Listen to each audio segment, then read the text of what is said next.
जागृति युव संगठन पक्षरु वृक्षरोपण।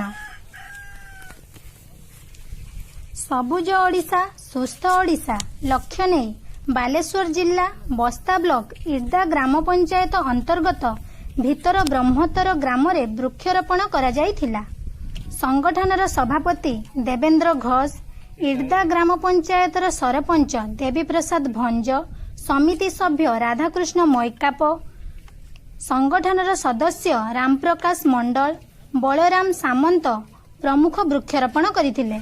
ग्रामर युवगोष्ठी शशिकांत मंडल, जगन्नाथ सासमल, ज्ञाननंद पाल, मंगराज पाल, प्रकाश सासमल, मंटू मैकाप, शांतनु सासमल, प्राणकृष्ण मंडल, विकास सासमल प्रमुख सहयोग करथिले।